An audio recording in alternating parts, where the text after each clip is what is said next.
All right, Vicinity of Infinity Podcast. Here we go. We're trying it out. I'm Joshua. Obviously, I'm here with. I'm Rudy. Okay. Hi, everybody. Hello. And Vicinity of Infinity Podcast. You already know the channel. Mr. Everything Man. The content's always 100% improvised, unedited, unrehearsed, and unscripted. This is no exception, obviously. Very unusual podcast here.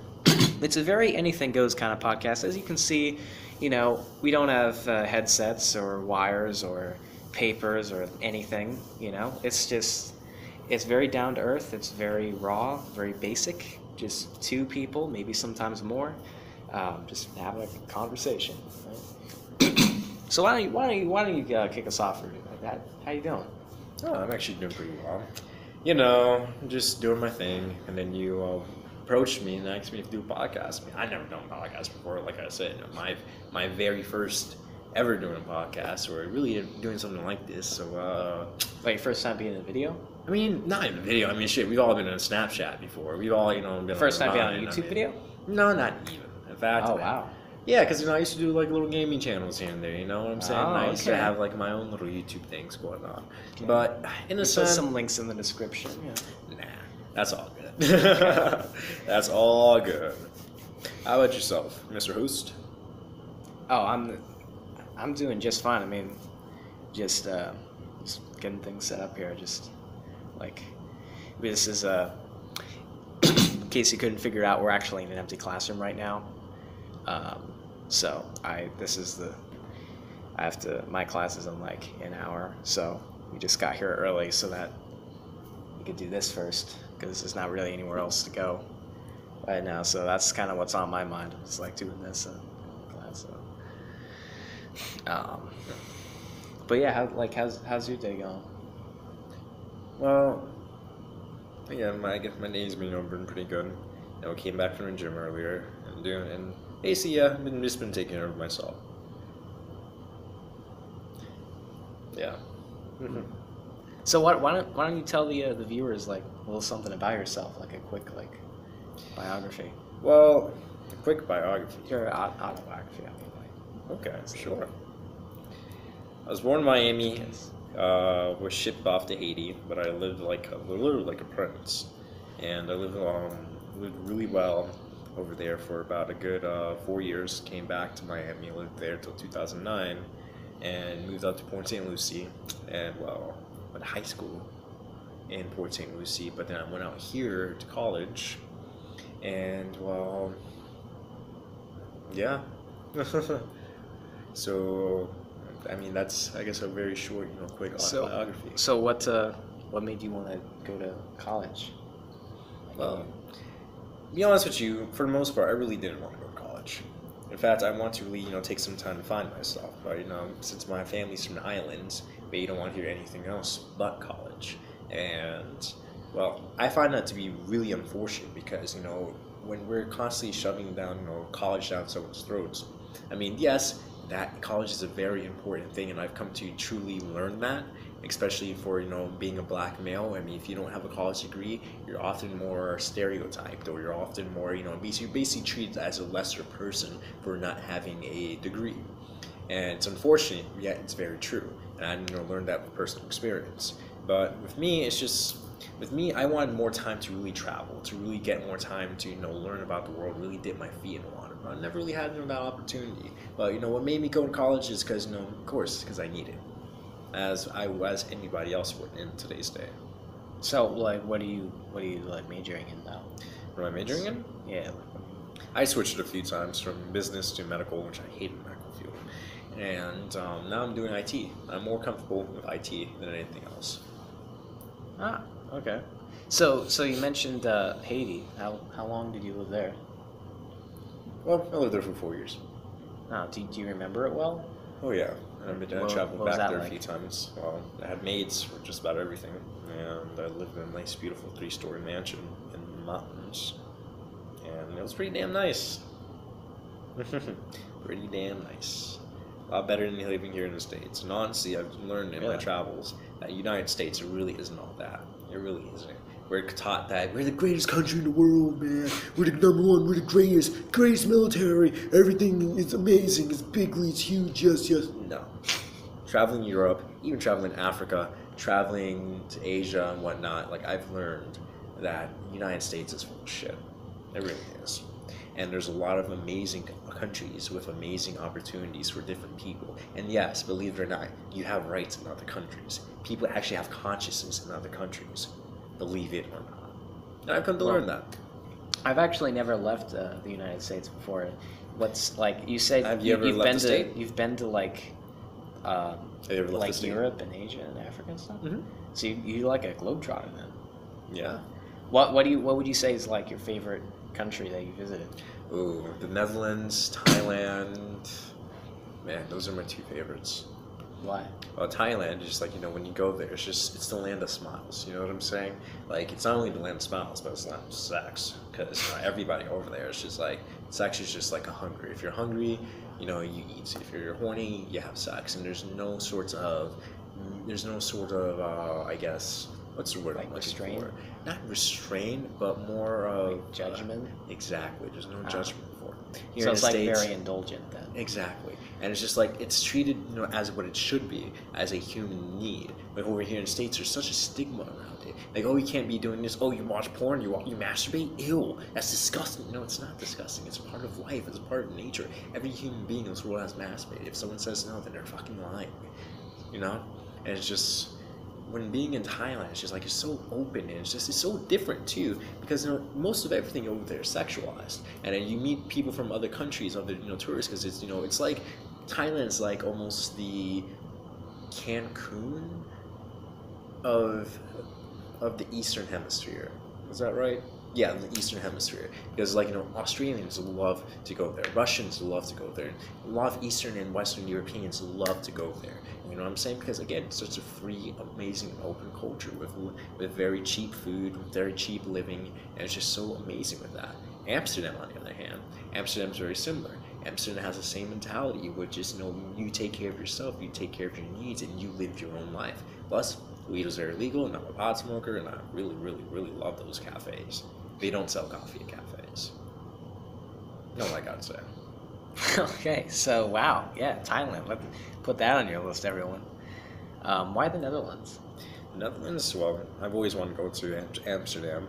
So actually going and visiting Amsterdam was quite an experience. That's in the Netherlands? Mm-hmm. Oh, I didn't know that. Yeah, Amsterdam, Netherlands is Holland. There's just two different names for it, and Amsterdam is there.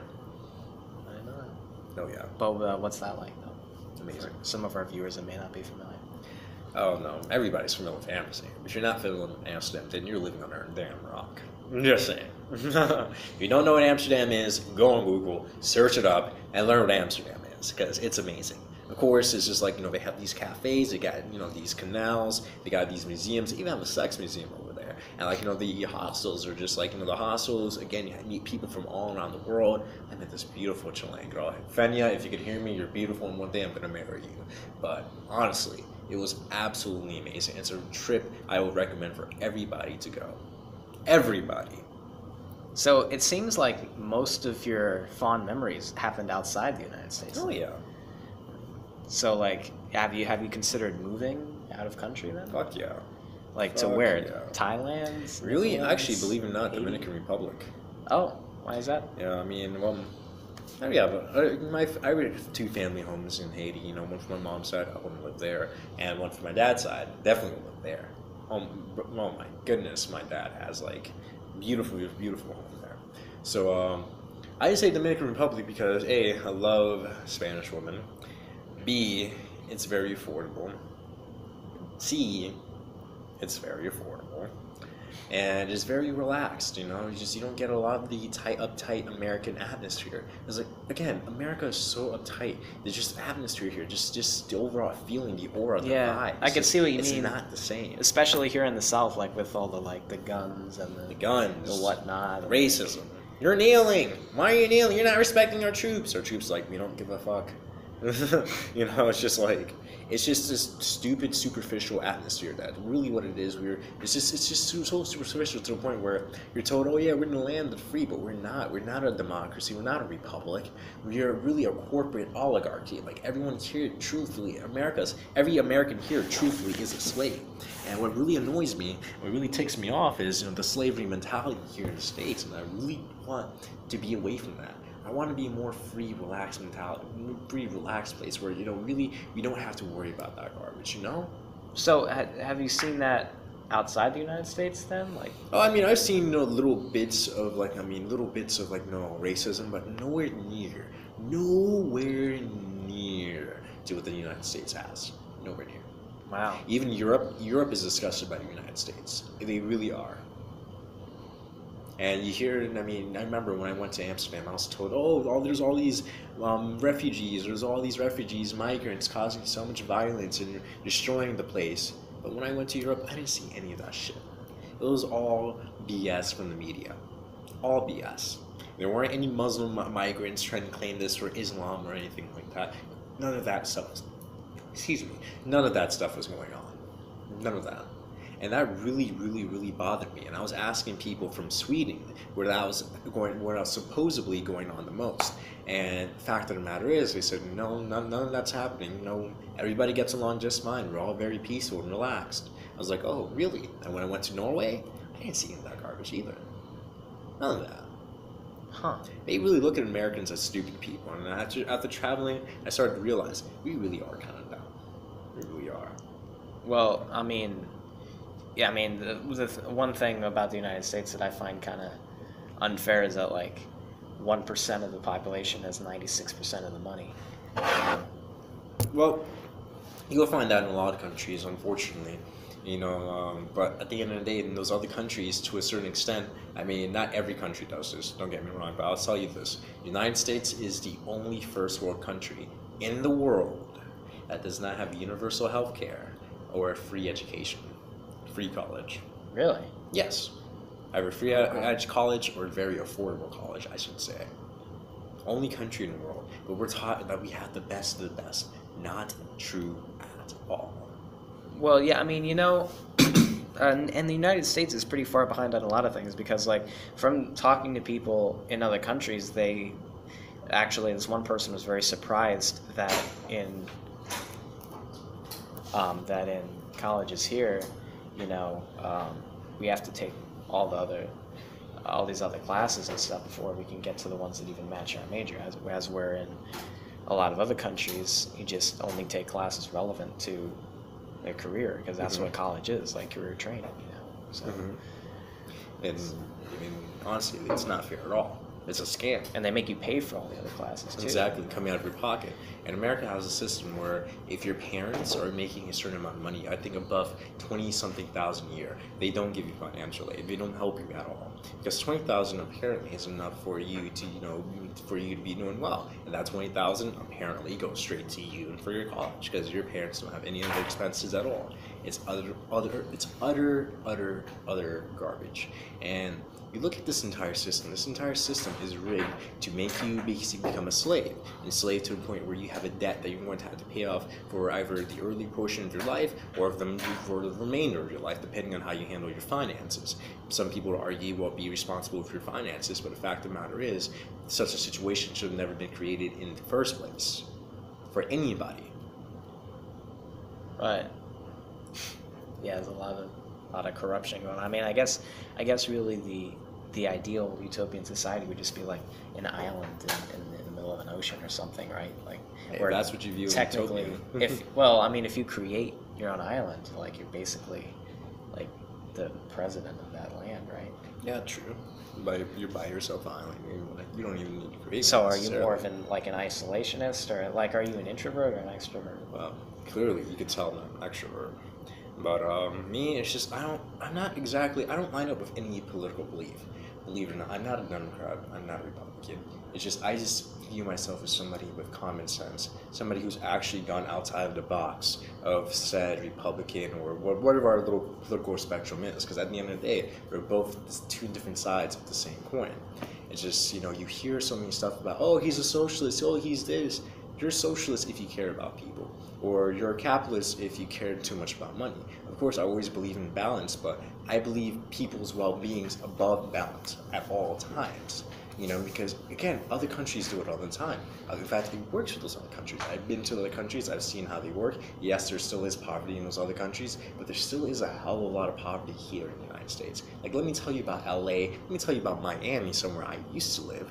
And it's just like, you see tons of poverty there. Even in when I used to live in Port St. Lucie, it was, I think the poverty level was 20%. 20% of the population was living below the poverty line.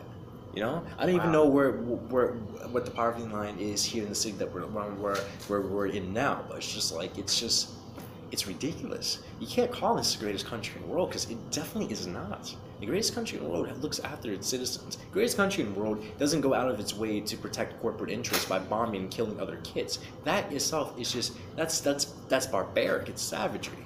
And then here we are rewriting history, making us look like victors. We have an entire system where we make killers basically look like heroes because they're serving the system. And that, in all honesty, it's sick. So you don't support the troops then, so to speak? Well, it's not that I don't support the troops. I don't support the reason behind our military. Because at the end of the day, a troop, someone in the military is an average person like you and I who's looking to basically better their lives by going to the military, by basically serving their quote unquote their country, aka corporate interests. But at the end of the day, they really went there to really help themselves, to basically get themselves a college education, to basically get themselves some money, make sure that they're doing something with their lives. There's no way I could hate a troop. There's a reason why these troops come back with so much PTSD, especially after Afghan war. A lot of these people kept saying, we shouldn't have been there, we shouldn't have been there. I killed so many kids. In fact, there was even missions disclosed where you had when literally troops were ordered to kill everybody on site.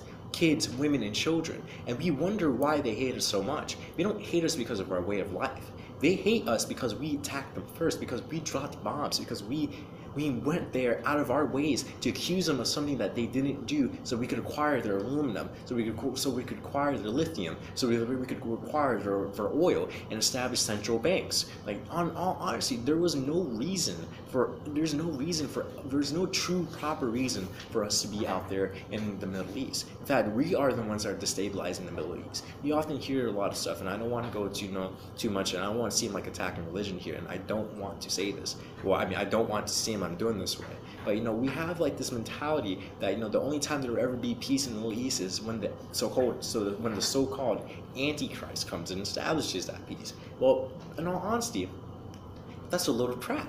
Because when you look at everything in a retrospect, right? America, if you want to really put things, even in a biblical sense, we have to be the Antichrist. Because we're the ones out there causing all the strife. We're the ones out here destabilizing everyone, so we can make sure that our dollar stays number one. Because our dollar at the end of the day means nothing. It really means absolutely nothing. It's based by nothing except for our so-called good world, or aka our military basically terrorizing the world around us. Wow. So, in other words, you don't think we need a military then? I don't say everybody needs a military. I just don't think we need 800 bases around the world. Because all it is imperialism. So you think we should just stay within the borders of our own country then? I just think, not conduct business overseas or elsewhere? Well, I just think we shouldn't conduct, corporate business. I don't think we should support, what the corporations want. I don't think we should steal other people's resources and other people's oil and really, go out of our ways to to kill these women and children, to make them hate for our country. As they didn't wake up one morning and decide, hey, I hate America. No, that's not true at all. In fact, when I've met Muslims in my travels, right, they're some of the most peaceful people ever. And yes, there are verses in the Sharia that that sound violent, but there's also verses in the Bible that are violent as well. There's even verses. There's verses in every religion that can be taken into, that can be perceived in violent ways. Yes, some of them seem outline violent. and some of them are open to interpretation. But that's every religion in general, I believe. And I just don't think we should really just be out there, making these people hate us. Because at the end of the day, when I was in Europe, I asked people's opinions about America, right? And the majority of opinions I received, right, were basically them saying, I love the culture, I love the people, but I hate your government. And you know what I told them? I agree. So you like the people here, or I mean, I think we're pretty superficial over here in America, to be honest with you. I mean, I've met some of the most humble people I've met were people from other nationalities, really more humble, more direct, more, I don't want to repeat myself here, but yeah, long story short, more humble. Huh. Yeah. So that's what you think we should go towards then, like get rid of the American pride essentially and just be more like open-minded. Well, we have this idea that we have this American exceptionalism, like we're the greatest shit that's ever happened, and our shit doesn't stink and our pollution doesn't cost shit, right? Which is a complete false mentality, which I honestly think we do need to rid ourselves of, because all it is pride and ego, and it hurts everybody, not just ourselves, not just those kids that we're killing. It hurts everybody. American exceptionalism is literally what keeps the system going. The more we think, oh yeah, they deserve this, they deserve to be attacked, look at 9/11, look at this. Even if you look at 9/11, even if you look at the attack on Pearl Harbor, we allowed that attack to happen. Whether you believe the government, whether the government planned that or the government did it themselves, the fact of the matter is, it's been released information that we knew ahead of time what was going to go down. Look at Osama bin Laden, he was a trained CIA agent. That is open fact. So how does that happen? Al-Qaeda was funded by us. Yes, during the Bush administration. And ISIS was funded by us. Yes, during the Obama administration, and even some of the Bush administration as well. All of these people were funded by us. We gave them their weapons. Why? Because at the end of the day, all this was a proxy war. So we can destabilize that area. So we can keep our dollar on top. That's all that is. Wow. It's sickening, but that's so what it is. So do you consider yourself an atheist then? An atheist? Hell no. I'm spiritual as fuck. Oh, really? Yeah. So like what kind of spirituality do you consider yourself? No, and I don't want to really put it in a box, because I do believe in God. I do believe in God. So like other than... Well, no, not even. When you think, again, when you think of God, people tend to lock it into the box of Christianity. But like not God, necessarily. Well, there's Buddhism and Judaism. But Buddhism itself. Well, yeah, but Abrahamic religions. Excuse me. It keeps locking it in an Abrahamic box. But even with Buddhism itself doesn't truly believe in a sole true God, but more believes in a source. I think called Nirvana. Yes, Nirvana. Now, isn't that the just the state of ultimate meditation or something? Oh yes, but that's the ultimate state of existence. That's where all life comes from, where all life leads to. Now, even with Hinduism, so that's basically their heaven then. Yeah, basically, it's basically connection is being back with God, because in their sense, just like Hinduism or ancient Egyptian religion, Hermeticism, or Hermeticism, however you pronounce that. I mean, we all come from a source. We're all connected. Every one of us are all one and the same. We're just different aspects of God,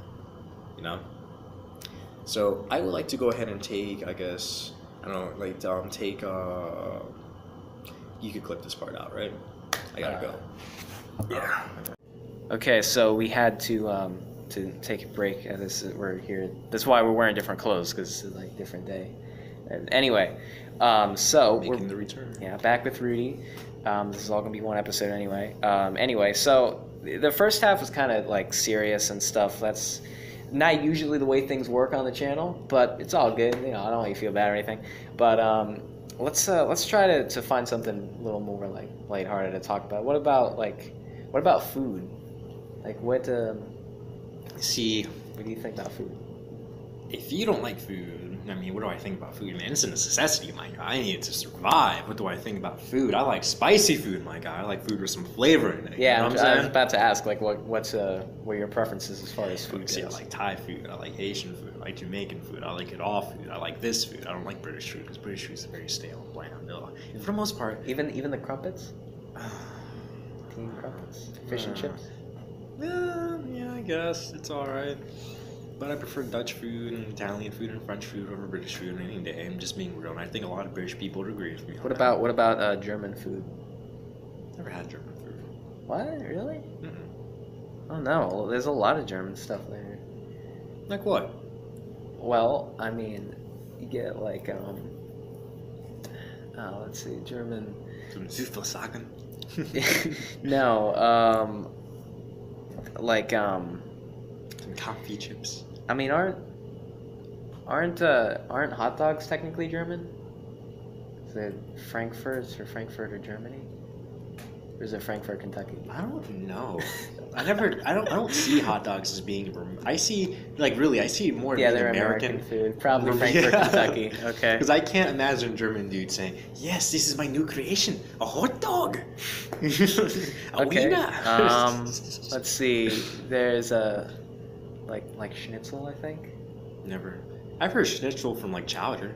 Oh yeah. Well, that's actually how I remembered it. But is it like noodles or something? I don't know. I'm sorry to our German viewers, but I'm allowed to. It's okay because I'm half German actually. Oh, right. Yeah, that's why I ask. So I'm actually full German. I'm exempt. You what? You're really? Mm-hmm. Then black man can be German. Then how do you not know German food? Because I'm not German. I'm lying. Oh, come on, man.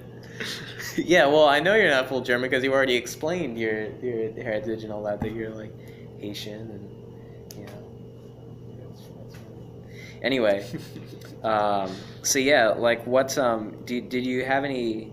Are there any foods you won't eat basically? Any foods that I won't eat? No. You'd eat anything. Just about it. Does Even it taste about good? like at the state fair, I saw fried butter. Fried butter? I don't understand how that works, but I'd definitely give that shit a try. I think it's a stick of butter that's put in a deep fryer, and there's like powdered sugar and like cream on top of it, like vanilla frosting. I don't mind diabetes. I mean, they got insulin nowadays, right? Yeah, well, yeah, the nutrition facts on that is off the charts. But you would eat it? And give it a bite. Because, I mean, I would eat one of those, and I apparently am the only one in my family that would, so. Of course. Whatever. You're young. You're too young to have a heart attack, right? Well, I mean, I don't know. Like, I'm just imagining, like, if I was 40 years old right now, I'd probably still do it. But, yeah, I don't, that's because I have the mind of me, but. 40 years old. You need a stick of butter, fried stick of butter. So for a heart attack. I need my medical bills covered. I was traumatized by this whole entire endeavor. It didn't even taste that good. So, but speaking of food, right now when we're recording this, it's October, which is prime like autumn things like pumpkin. You got like fall harvest, maple. Like, what do you think about all that? Honestly, do you love it? Not like it? I Partial? don't care. In fact, what I really care about is Halloween. Halloween is my holiday. It is my favorite holiday of the entire year. Yes, it's the only day I could go dress up, go to Clematis, or I could go anywhere. I could go West Palm, go to Miami, You could be yourself, right? Be myself? No, I could dress up as something. I could be whatever the fuck I want to be. Oh, I guess it's like International Theater Day. Sure, I could go party. I could go do this. It's just like everybody else the is cop dressed sees up. some dude in a costume on a sidewalk. It's totally cool, you know. Shit, the cops see a black dude in a costume. Shit, it's totally cool. Shit. Why does that matter? You know it, man. What country you live in, my guy? You know why. We discussed that in the first half, I guess. But yeah, like, what do you think? What's your favorite kind of pie? Pie? Yeah. I don't really have a favorite subject. Let me show you. Give me some apple pie, eat apple pie. Give me key lime pie, I'll eat that shit in a heartbeat. You give me some coconut pie, shit. You know, key lime pie is very controversial in my family. I'm on team pro key lime. That's good. That means we can still be friends. Oh, that's one of the requirements. Mm-hmm. Like key you lime. have to like key lime pie. And especially, I think it has such an interesting taste. It's like naturally sour, but it's sweetened to just the right point. Like, I don't like things that are overly sweet, you know, but I prefer things like that have a little bit of sour in them, you know, at least. But yeah, key lime pie, pumpkin pie, it's kind of, you know, actually, pumpkin pie is pie. my least favorite, to be honest. Yeah, it it's doesn't like, even taste like pie. I mean, I like it, but it's just like, it's kind of stereotypical, you know? It's not really like, when people think pie, it's one of the fewer, like an apple pie or a blueberry pie or a cherry pie. It's like, I don't want something different, you know? But I'm always on the quest to find the ultimate dessert. Like, are you a fan of dessert, like, as far as food goes, or not really? Give me some cheesecake? No, eat it. You know what I'm saying? I actually had deep fried cheesecake. That sounds good as hell. And also cherry, chocolate and or cherry dipped, like, with a hard shell, frozen cheesecake on a stick. I want So, that. obviously that was at a fair, because that's the kind of place you get that kind of stuff. Wouldn't get it from Walmart. But I just like, I like all things dessert, really. Funnel cake, ice cream, always looking to try creative and new things with ice cream. Cake, ice cream cake, donuts, pies, all that. I'm the dessert Ever fan. had a tiramisu? Yes, I do. That's a prime example of something that I think that the flavor is great, because it's like a little bitter, but in a good way. Mm-hmm. Kind of like if you've been to, I'm gonna really obscure reference here, folks, but if you've ever been to Disney World, at Epcot, at Club Cool, there is a soda called Beverly, imported from Italy. Everybody hates it. It's the least popular soda, and they're considering discontinuing it. But I, for one, love it. Because I love the flavor, how it's I can taste the sugar in it. Not many people taste the sugar. Most people just taste the bitterness. But I'm able to taste both. Do you know what I'm talking about? No, I never had that drink before. But honestly, I feel Have I you- know what you're talking about, because with me, I like bitter coffee. I could taste the sweetness and the bitterness. Is that what you're saying? In a sense? Not really. You'd kind of have to try the particular soda to know what I mean. Because Okay. it's with Beverly, it's basically a non-alcoholic version of a very bitter mixed drink. Okay. So, and then it's really something.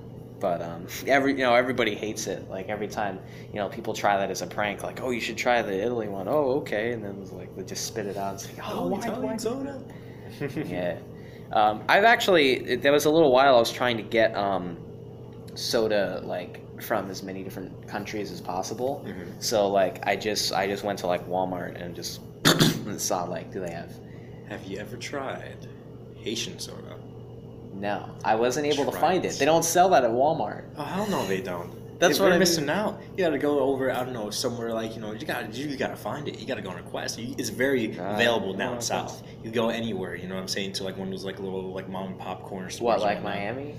Like Miami, like Fort Lauderdale, so on and so forth. Like, what certain places in West Palm, certain places in Fort Pierce, and so on and so forth. You could definitely find, you just gotta look. And I'm telling you, there's even some places I think down in Port St. Lucie where like there's a couple like island like restaurants. You gotta go to like the island stores. The island stores, they got what's good. They got what's good. The Jamaican Like, soda's do great. you have any names? Any names Coron. of places? Coron, basically. Coron? Any name of places? I don't know. I don't really know their like. They just have a look, and you just know just by looking at it. That place got what you're looking for. You know what I'm saying? Yeah. Also, do you know where the hookup is on Faygo? Because I can't. They're kind of like how Middlesworth chips are to Pennsylvania. Faygo is to Michigan. Like you know how Faygo is, right? No, actually, I don't. Oh, what? Well, allow me to educate you in Faygo. Please do. It's I believe their recipe hasn't changed since their founding in 1907, and that's one of the few sodas that do that, because it's not Coca-Cola or Pepsi or anything like that. You mean they didn't use one cocaine? of the longest lasting independent soda franchise. Although it might be owned by something now, but it's not Coca-Cola or Pepsi. And yeah, they still manage to survive. They have over 150 flavors, and it just is very old-fashioned tasting, but very sweet. Okay. I've only seen it a few places. I've tried 3 different flavors of it because I was able to get it pretty cheap. But that's it. I want to try more, and I can't find any other flavors anywhere else. So do you know? Have you tried ordering them online? Oh yeah, they're available online. It's just like I don't know. I can't really. Yeah, you can get some online, but I just want to know if there are any like stores or anything you could think of. I don't know. I've never heard of it. Remember? Yeah, I'm surprised find out how at few Walmart? I think people I've know seen about that before. Faygo. I think actually I've seen it before at Walmart. At Walmart? Yeah. Now maybe Publix. Possibly. Hey, you already know a place to find it. Why are you asking me? No, that's where I tried the 3 flavors. I'm just saying, like, beyond that, it's the same 3 flavors every time. They have, like, vanilla cream, rock and rye, and red berry. I think those are the 3. Rock and rye. Yeah, that just goes to show the old-fashionedness of the song. But so yeah, there's those 3. There's over 150 plus flavors though, so I want to try something new. I hear you. But but back to Halloween. I think that was a very interesting point that you brought up there. Like, do you consider yourself a fan of the macabre? Macabre. What is a macabre? Oh, yeah. What is a macabre? Yeah. You say a macabre like you're thinking corn on the cob or something. But yeah, no. You don't know? You never heard the word macabre? I didn't either up until a few weeks ago, and now I can't stop using it. But yeah, macabre basically just means like the horror genre, like the dark kind of disturbing, like creepypastas and like. Things like that, like, the macabre, the darkness. Let me tell you, man, your boy can barely handle horror movies. I have just been able to start tolerating horror movies. Really? You know what I'm saying? You strike me as someone who's just very desensitized to all that. Really? Yeah. No, I'm sensitive as fuck, my guy. Shit, I can barely sit through it. What? The help of that was kind of high. What, Shoot. the old one? No, the new one. Oh, I didn't see I was that. on there for a date. I was over here hiding and screaming behind her the whole time. Holy shit, because that shit scared me. Especially that projector scene. My homeboy was just starting to come out. That legitimately scared the shit out of me. I can't tell you. I cannot stand horror movies for the life of me. So you haven't watched very many, I take it, huh? Yeah, you take it correctly. Well, I mean, like, what about, like, classic horror? Like Friday the 13th, Nightmare on Elm Street, like, all that kind of stuff. No? Oh, you're missing out. The horror genre is, like, probably one of my favorites. Because it's, like, I don't know, I just like the feeling of, like, especially with movies, like, you're safe at your house, or wherever you're watching it, and it's like, no, I don't. It can be dark. You know what I'm saying? Like, if I'm watching it in my house, I don't care who I have with me. Just you try to break through the screen. I don't care if I'm going to go use the bathroom, if I'm going back home at night and I'm seeing all of that, you know what I'm saying? It's just like, I just can't. Especially like when I got to wake up in the middle of the night, go to use the bathroom. I'm turning on every light in my house. Yeah, even if my bathroom's right like next a door to little my kid. room. I don't know. Seems like a little kid? Okay. Well, sure, I mean, that particular trait. Yeah, I don't know. It's not there's not too many people like over the age of 12 like that I can think of that are like that. Oh, really? Yeah. Okay. Well, I don't know. So you telling me you've never seen a horror movie that scared the shit out of you to the point where you're worried? Oh, yeah, when I was 12 or under, sure. Oh, okay. 12 or under. Not since then. How old are you now? Huh? How old are you now? I can't say. Oh, okay. Bird's bet. Okay. Much older than much older than that. I see how it is. You want to throw some shots at me? Yeah, no, I'm not. I'm just saying, like, everybody's different. I'm just surprised. You guys see this? That's all.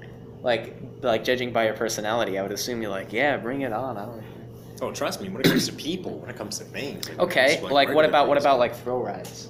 Do you like roller coasters? Oh and yeah, throw rides bring it and on. Stuff? Yeah. But if you can have an it or some freaking cloud come out of a projector, you have your goddamn mind. Like, have you been to like the extreme amusement parks like Six Flags? Have you ever been to a Six Flags? No.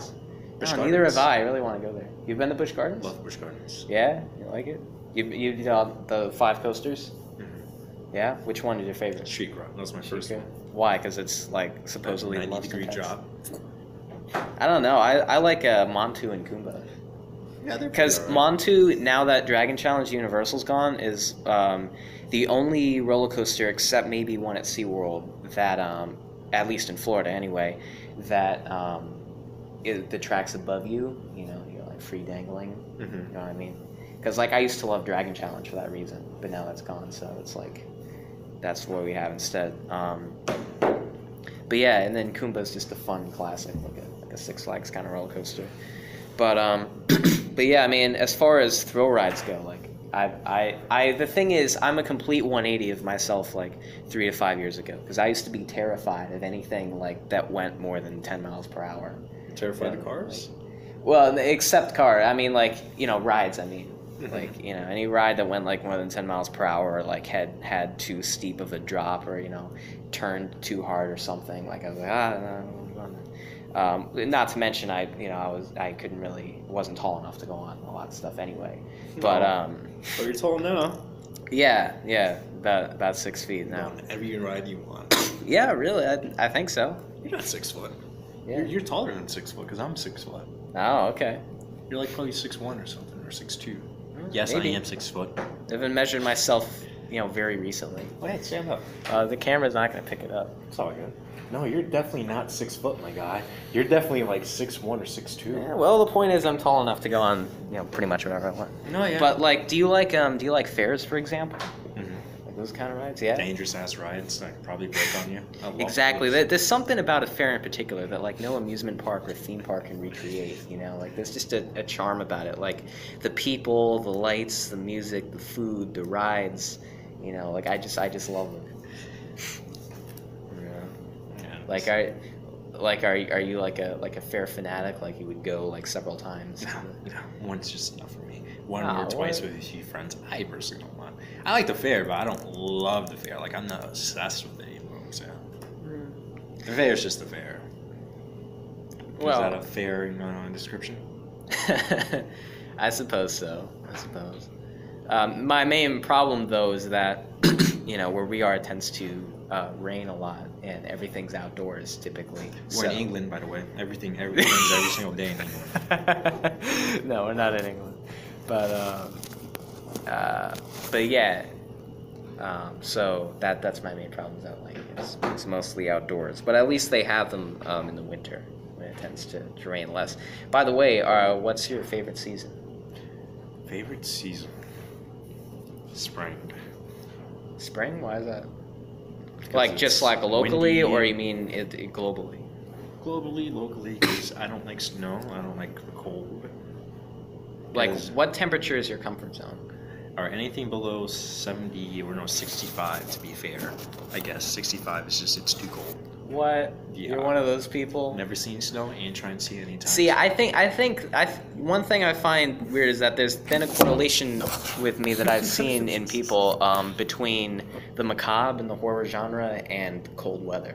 Like typically, you either you feel the same way towards them both. Now, let me know if there's any exception in the comment section. But that's typically a trend that I find. Like for example, for me, I love like not freezing weather like below freezing or anything. But like 40s or 50s, I'm fine with. I wear Gotcha. shorts, go for bike rides. But what? You I can said say wear 40s shorts or and 50s. go for bike rides because bike rides is exercise which raises the body temperature and you can't help but sweat anyway. I guess, but still, you wouldn't Like wear 48 sweatpants? degrees. I mean, I have before, but it doesn't really make a difference to me because, like, my feet and my hands or whatever are gonna go numb anyway, so it really doesn't matter to me. I'd rather feel the wind. I hear you. But anyway, so like I love the cold weather, and yet, or at least that's what I consider cold. And I'm also a fan of the horror genre, of the macabre and all that. Mm-hmm. And Halloween happens to be my favorite holiday, which I find kind of weird that it's yours and yet you're not a fan of the horror genre. But Because I like Halloween for the party aspect, for the fun aspect of it, not Okay. for the, shit coming out of the wall aspect. You know what I'm saying? okay, so you're not like a Halloween Horror Nights at Universal, like kind of. Well, I would go. I still haven't been there yet. But you would go. Yeah, absolutely. Oh, all right. Like the haunted houses at the fair don't scare you or anything, right? Haunted houses. I've never been to haunted houses this fair, but no, they don't scare me. Okay. You know what I'm saying? They definitely don't scare me. All right. Well, yeah, we've been at this this is like 45 minutes now, I guess. It's a good length for a podcast. But yeah, it was nice having you on here. Found out a lot of cool things about our guest Rudy here, and probably me in the process too. Yeah, a lot of interesting things discussed, a lot of points made, and yeah, that'll do it. Any closing remarks, Rudy? To take it, why don't you leave us with like a quote of the day that I want to have be a trend in the episodes, like to the viewer. Quote of the day. Stay in school, don't trust these hoes, make your money. Bye-bye. There you have it. Good night, everyone.